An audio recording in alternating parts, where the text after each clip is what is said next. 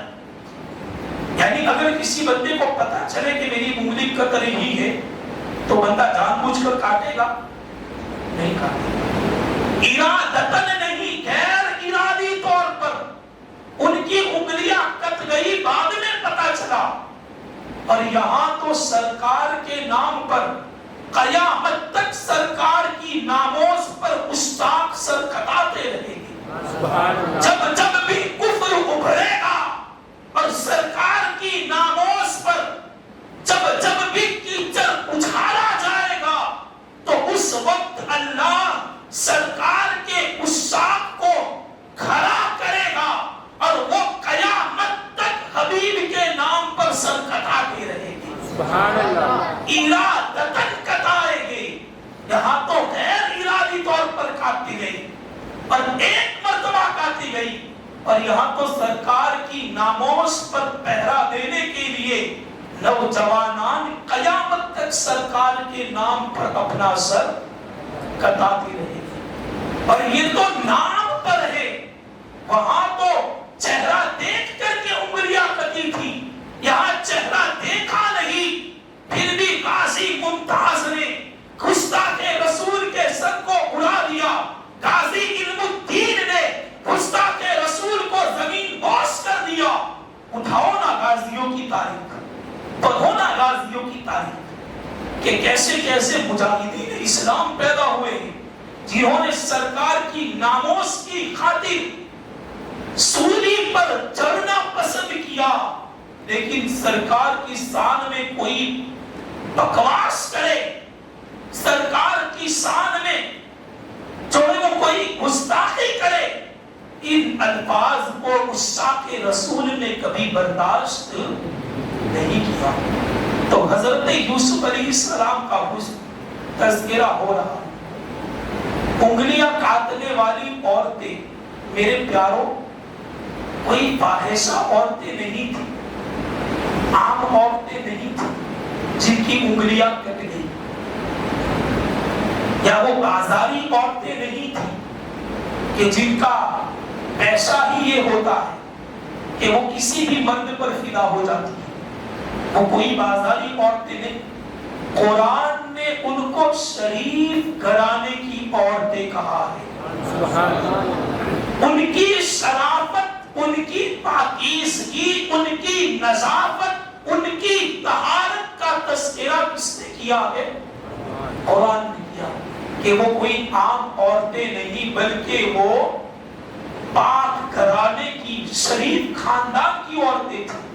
اور پھر کیسے کاٹی انگلیاں، انشاءاللہ اس کو کل کی نشست میں ہم مکمل کریں گے۔ اللہ رب العزت ہم سبھی کو حضور علیہ السلام کی سچی پکی محبت عطا فرمائے، ہمیں اور ہماری نسلوں کو اللہ رب العزت محب رسول، محب اہل بیت اور محب اصحاب رسول بنائے۔ السلام علیکم ورحمۃ اللہ وبرکاتہ۔